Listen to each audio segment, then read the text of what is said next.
essa integração aí das disciplinas e dos softwares especificamente, como é que acontece? É tranquilo? Todos esses softwares conversam de forma nativa mesmo um com o outro?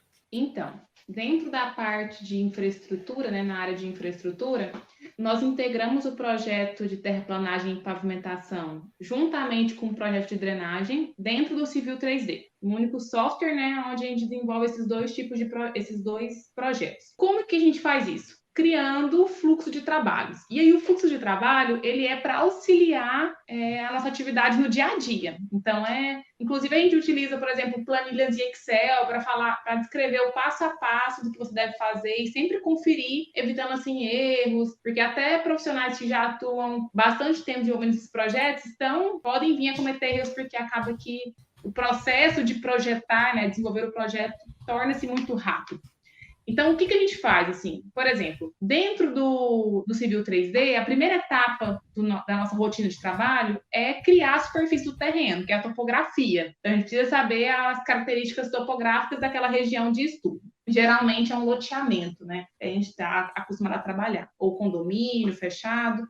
E aí, depois de feito isso, a gente vai para o projeto de terraplanagem e pavimentação. Então, dentro desse projeto, é feito o dimensionamento, você dimensiona o pavimento e lança as informações dentro do Civil 3D. E aí, dentro desse processo, é bom até destacar, dar um exemplo da vantagem dessa plataforma, né? Vamos supor que eu tenho uma rua A, por exemplo, e aí essa rua ela tinha uma largura de 5 metros. Por algum acaso, se o projeto urbanístico sofrer modificação e essa largura ela for para 8 metros, por exemplo, basta eu entrar lá dentro do Civil 3D, pegar a seção da rua A e informar que aquela seção ela passou a ter 8 metros de largura. Consequentemente, de forma automática, todo o seu projeto ele vai sofrer atualização, né, conforme essa informação que você colocou da seção. Diferente se fosse feito na interface CAD. Se você fizesse isso, eu teria que vir atualizando manualmente. Depois de fazer o projeto de terraplanagem e pavimentação, que é a base, nós vamos vir em sequência com o projeto de drenagem urbana. E aí, o projeto de drenagem urbana, ele depende diretamente do projeto de terraplanagem e pavimentação. Vou dar um exemplo. Lá no projeto de terraplanagem e pavimentação, você precisa estabelecer se as ruas elas são abauladas.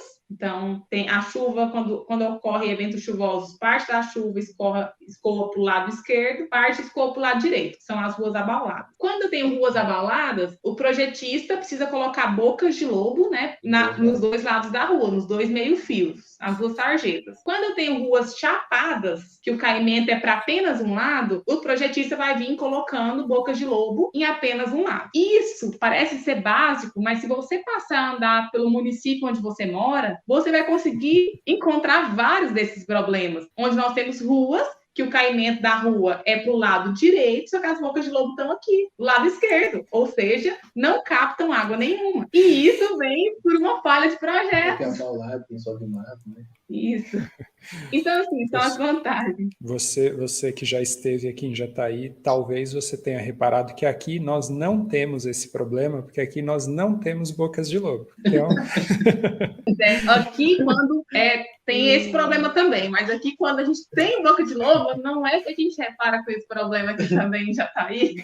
Então, assim, depois desse projeto de drenagem, onde é feito todo o dimensionamento, o posicionamento das bocas de lobo, e aí a vantagem de você modelar no Civil 3D, inserir os detalhes no Civil 3D e visualizar no Civil 3D, é que a boca de lobo, por exemplo, a captação da água, ela já vai estar posicionada corretamente com o grade de projeto de pavimentação. Então, isso na parte de construção dessa obra facilita bastante essa compatibilização. E aí, por fim, depois que a gente finaliza todo esse projeto executivo dentro do Civil 3D, né? Estou falando de uma forma mais geral, nós pegamos essas informações e exportamos ela para o InfraWorks. E aí, nós, né, utilizamos o InfraWorks mais para a parte de apresentação de projeto, como se fosse uma maquete 3D de um projeto arquitetônico, por exemplo. Mas nós, a parte de infraestrutura, fazemos uma maquete no InfraWorks para apresentar para o nosso cliente e ser um diferencial no serviço que a gente presta. Então, essa visualização 3D, ela permite o empreendedor que muitas vezes não é da área da engenharia, é o proprietário de um terreno que loteou, ter uma visão de como ficará o empreendimento dele ao finalizar a obra. Bacana, e eu já vi que vocês,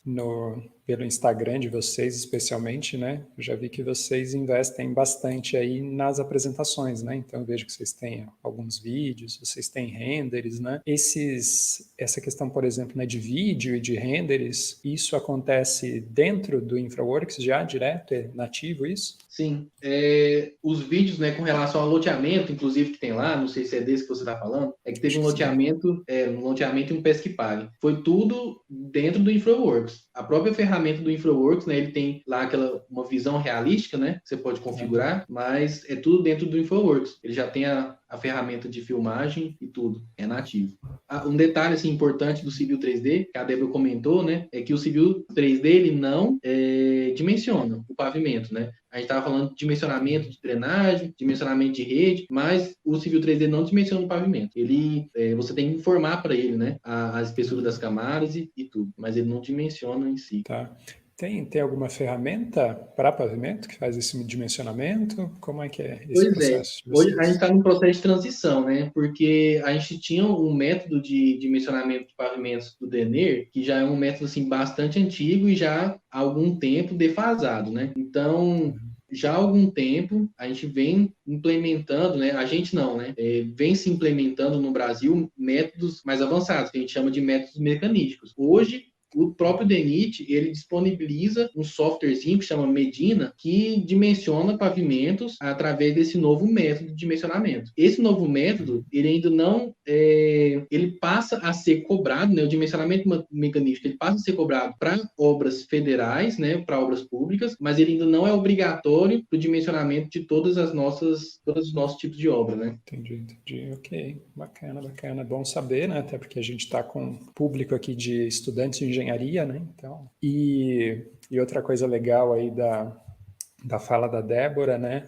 É essa questão que eu chamo a mágica do BIM, né? Em que, por exemplo, mudou lá a dimensão da via, né? E daí você simplesmente colocou essa alteração no parâmetro, né? E daí o projeto é atualizado, né? De acordo, né? Então, essa mágica do BIM é realmente algo incrível, né? E algo que, especialmente para quem começa a entrar nesse mundo BIM, é um negócio fascinante ver isso acontecer, né? Porque é o tipo de coisa que você resolve muitas vezes realmente com um clique, né? Nas ferramentas BIM, e que antes em metodologia CAD, né?